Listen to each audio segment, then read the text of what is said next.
Hoje nós queremos pensar num retorno à essência do cristianismo bíblico. Esta mensagem foi gravada para o dia 28 de junho de 2020, na primeira Igreja Batista em Cabo Verde, Minas Gerais. Tivemos um problema técnico naquela ocasião e só agora estamos publicando. Nós conversamos sobre isso no grupo particular da igreja, no nosso culto online. Nós queremos compartilhar com você que a graça e a paz do Senhor esteja sobre a sua vida, sobre a sua família e sobre todos nós, porque dela dependemos. Retornando à essência do cristianismo bíblico, convido você a abrir a sua Bíblia, acompanhar a leitura na segunda carta do apóstolo Paulo aos Coríntios, capítulo 13, versículo 11. 2 Coríntios 13, 11. Quando, na nova versão transformadora, nós lemos o seguinte: Irmãos, encerro minha carta com estas últimas palavras. Alegrem-se, cresçam até alcançar a maturidade, encorajem-se mutuamente, vivam em harmonia e paz. Então, o Deus de amor e paz estará com vocês. A nova versão transformadora. O que significa um versículo tão pequeno trazer para nós uma reflexão tão profunda, uma verdade tão profunda? Nós podemos ver nesse versículo um clamor do Espírito Santo de Deus através do apóstolo Paulo, e Paulo e Timóteo escrevem essa carta, um clamor para um retorno à essência do cristianismo bíblico. Porque Paulo encerra a carta, a segunda carta aos Coríntios, dizendo: irmãos, encerro esta carta. Então ele vai colocar aquilo que ele quer dar um destaque. É como se ele estivesse dizendo: olha, de tudo que eu disse, agora eu vou encerrar e eu quero que fique gravado na mente de vocês, no coração de vocês, a seguinte mensagem. Então ele fala: alegrem-se, cresçam até alcançar a maturidade, encorajem-se mutuamente, um encorajando o outro, vivam em harmonia e paz. Então o Deus de amor e paz estará com vocês. Que coisa maravilhosa! Aquela igreja de Corinto, apesar de em tão pouco tempo, que Paulo estava ausente, pouco tempo considerando apenas uns 3 anos, possivelmente, longe da igreja, ela já estava perdendo a sua essência. E nós vamos ver algumas razões pelas quais entendemos, lendo o contexto do texto, lendo as 2 cartas de Paulo aos Coríntios, nós podemos deduzir com segurança algumas razões pelas quais aquela igreja estava perdendo a sua essência. E nós vamos ver que existe muita semelhança entre a igreja de Corinto e a igreja de hoje, principalmente aqui no nosso país. Temos que pensar na nossa realidade, a igreja perdendo a sua essência, a igreja se esquecendo de que foi chamada, constituída por Jesus Cristo para ser sal da terra e luz do mundo. Mas a igreja querendo parte dela, não toda, graças a Deus, mas boa parte da igreja querendo ser relevante, não como a luz do mundo que Jesus disse, não como o sal da terra, mas relevante em poder político, relevante em influência econômica. Isso que muitos têm buscado. Mas olha só, algumas razões que nós podemos ver nas cartas de Paulo, estudando também o contexto histórico, cultural, que a igreja de Corinto estava envolvida. Tudo isso é importante para a gente entender o texto.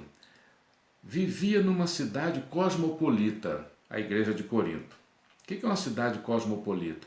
É uma cidade que tem gente de tudo quanto é parte, tudo quanto é lugar do mundo, com várias culturas diferentes, vários pensamentos, várias religiões diferentes. Então, uma cidade cosmopolita, os desafios à fé cristã são ainda mais intensos, são mais sutis, são mais atraentes para que aconteça uma aculturação. A igreja se aculturar. O que Paulo disse em Romanos capítulo 12, 2, não vos conformeis a este mundo, é como se ele estivesse dizendo, não vos acultureis ao mundo, não tomem a cultura do mundo, o modo de pensar, a filosofia de vida do mundo, não vos conformeis. Essa igreja de Corinto, apesar de ter sido bem evangelizada, ela ouviu o evangelho verdadeiro de Jesus Cristo, pregado por Paulo, né, que pregava, e para a própria igreja de Corinto, Paulo disse, eu nada me propus saber entre vós, a não ser Jesus Cristo e este crucificado. A mensagem da cruz é loucura para os que perecem. Pregava Jesus Cristo, o sacrifício de Jesus na cruz, como o único meio de salvação. Então Paulo pregou o evangelho correto, o evangelho de Jesus. Eles creram nesse evangelho, mas em pouco tempo eles estavam se conformando a este mundo, estavam se aculturando, se amoldando ao mundo. Paulo não disse para aquela igreja, e apesar de que Paulo tinha muito conhecimento filosófico, né, teológico, Paulo tinha muito conhecimento de línguas, era poliglota, mas ele falou, eu nada me propus saber entre vós a não ser Jesus Cristo, a essência do cristianismo, a essência da vida cristã.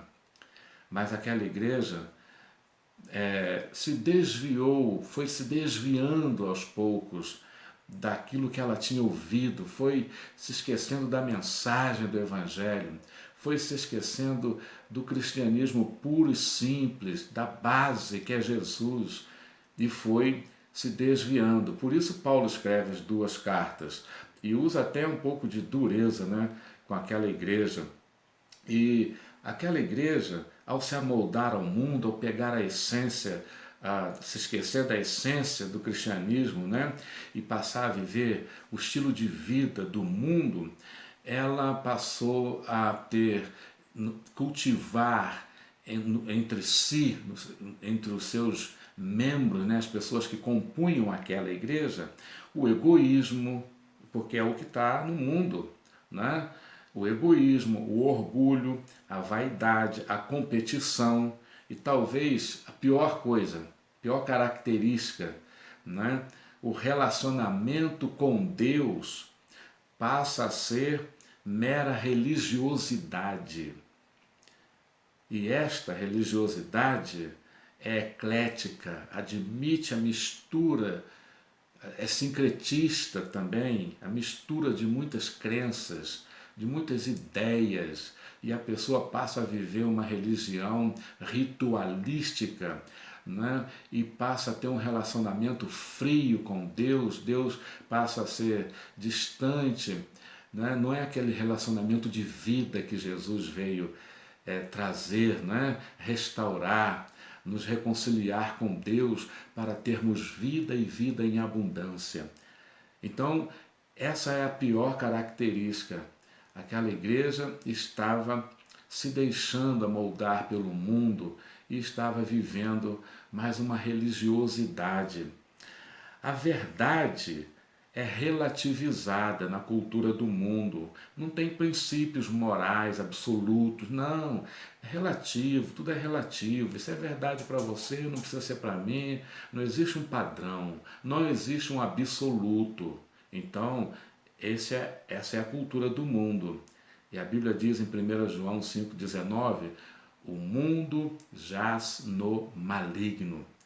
E aquela igreja estava sofrendo essa pressão no meio daquela cultura, né, daquela cidade cosmopolita. Muita semelhança com as igrejas de hoje.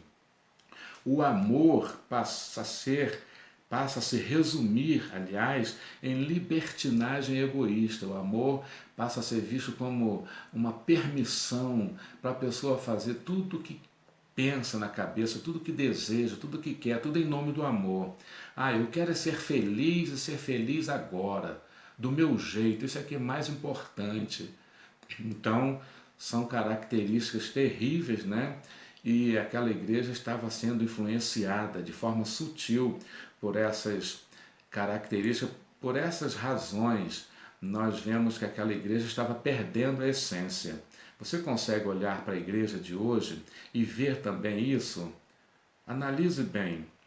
Em apenas um versículo, então, Paulo, inspirado pelo Espírito Santo, ele vai conclamar a igreja a uma volta à essência. Ele não usa esse termo, irmãos, volta à essência. Não, ele diz, irmãos, eu vou terminar a minha carta dizendo para vocês aquilo que é talvez o mais importante, o resumo de tudo que eu falei nas duas cartas.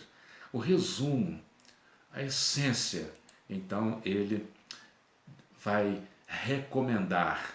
Estamos sempre repetindo, Paulo está falando inspirado pelo Espírito Santo de Deus. Não é o homem Paulo, não é a ideia de um filósofo, de um líder religioso. Paulo é instrumento de Deus para orientar a igreja. Então Paulo diz, alegrem-se, alegrem-se. Mesmo que vocês estejam sendo disciplinados, porque ele escreveu duas cartas que nós conhecemos, uma se perdeu, mas nós conhecemos duas, para disciplinar aquela igreja, exatamente porque ela estava fugindo, né? Ela estava se desviando da sua essência, da sua missão. E Paulo diz, alegrem-se, irmãos, alegrem-se. É um verbo no imperativo, ou seja, para Paulo e para o Espírito Santo de Deus, a alegria não é um sentimento efêmero, passageiro, que depende das circunstâncias. Ah, eu estou alegre e tal, ou não estou alegre. É claro que existem momentos que a gente está mais alegre, menos alegre, mas não é dessa alegria que Paulo está falando. Paulo está falando deles tomarem uma decisão de viver uma vida feliz, uma alegria que está lá no interior, que tem uma base, uma razão, uma alegria da salvação, porque Paulo fala sobre a salvação para eles. Paulo fala o que é o verdadeiro evangelho para os coríntios. Então, alegrem-se no fato de vocês serem salvos. Não se voltem para aquela alegria do mundo, aquela alegria que depende das circunstâncias. Alegrem. Vocês têm a responsabilidade de decidir serem alegres, decidirem ser alegres. Isso é uma decisão. Nós decidimos. É o que Paulo estava falando, mas há um desafio aqui. Eles precisavam reordenar, redirecionar a vida para a sua verdadeira essência. Em Deus. Paulo fala, alegre-se em Deus. Deus é a fonte da vida, a razão do viver, é o autor da nossa vida, criador, sustentador e autor da nossa salvação. Então, alegre-se em Deus. No Salmo 32, 11, fala isso. Regozijar no Senhor, se alegrar no Senhor. Ele é a fonte. Filipenses 4:4. Regozijai-vos sempre no Senhor, não nas circunstâncias que nos cercam. Muitas delas desagradáveis, né? Como nessa pandemia que nós estamos passando. A gente vê muita tristeza, muita destruição, né? Muita morte. Que pena, né? Que tragédia estamos vivendo. Não só nós, todo mundo está vivendo e cada um tem que pensar como que eu vou reordenar a minha vida, me voltar para Deus, para a essência. Será que eu estava vivendo uma vida cristã na sua essência? É preciso pensar nisso. Paulo está dizendo também para eles que para eles se alegrarem em Deus, eles precisam então tomar uma decisão. Alegrem-se. Alegrem-se. A arrogância humana diz o seguinte: eu tenho em mim o dom de ser capaz de ser feliz. Eu tenho em mim o dom de ser capaz de ser feliz. Paulo está dizendo: alegrem-se em Deus. Sejam felizes em Deus. Ele é a fonte, Ele é a razão. Alegre-se então pela salvação em Deus, apesar de estar passando por tribulações, por provações, mas a fonte, a razão é Deus, o Todo-Poderoso. Ele está conosco. Paulo falou também aos Coríntios: o Deus de paz, o Deus de consolação, nos consola em toda a tribulação pelas quais passamos. 2 Coríntios 1, versículo 3. Ele é o Deus bendito, Pai das misericórdias e Deus de toda consolação. Alegrem-se nele. Segunda coisa, cresçam em maturidade.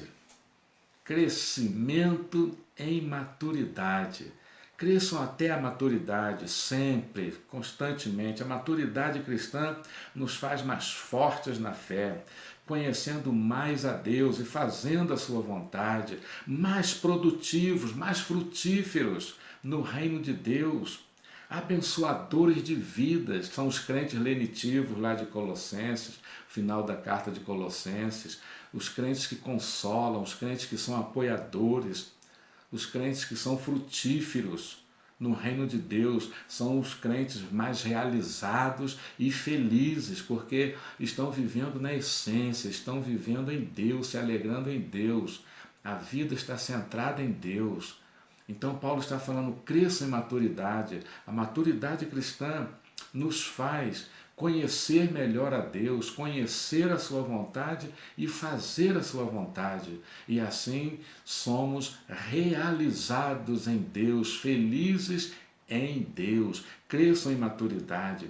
A imaturidade na igreja de Corinto, e hoje também, sempre causava frustração e causa frustração, causa murmuração, causa contenda, causa inconstância. Crentes egoístas, crentes carentes de entretenimento e superficialidade.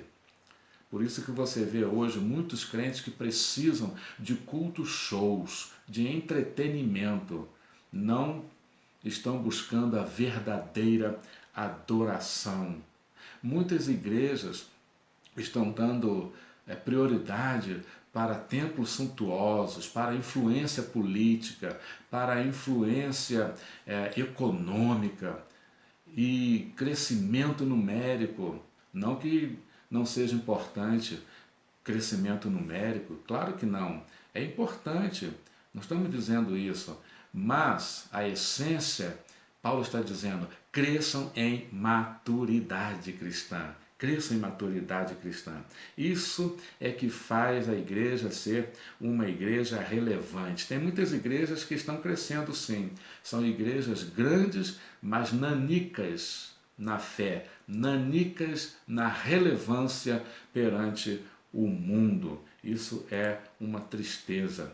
Em terceiro lugar, cresçam na prática, ou voltem para a essência da vida cristã, praticando os dons espirituais com amor, vivendo essa essência do amor na prática dos dons espirituais. Os dons espirituais sendo vividos em amor, porque Paulo, quando termina o capítulo 12 de 1 Coríntios, depois dele dar aquelas instruções, corrigindo a igreja sobre os dons espirituais, estava havendo ali dissensão por causa da imaturidade, né, em relação aos dons.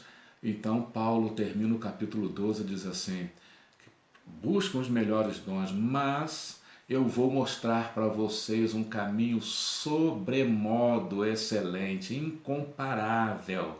Que caminho é esse? O amor. O amor é a essência da vida cristã. Deus é amor. Tudo que Deus fez por nós, o fez por amor, não por merecimento nosso. É pelo amor de Deus. Deus amou o mundo que deu seu Filho unigênito para que todo aquele que nele crê não pereça, mas tenha vida eterna. Deus é amor, é a essência de Deus, é o amor. Então, como pode uma igreja praticar dons espirituais sem o amor? Como pode uma igreja existir sem viver esse amor? Só o amor, o caminho mais excelente, de 1 Coríntios 12, 31, pode capacitar a igreja ao encorajamento mútuo, um encorajando o outro, ao invés de competir um com o outro, não, um encorajando o outro, só por amor isso é possível. Olha que mandamento, encorajem-se.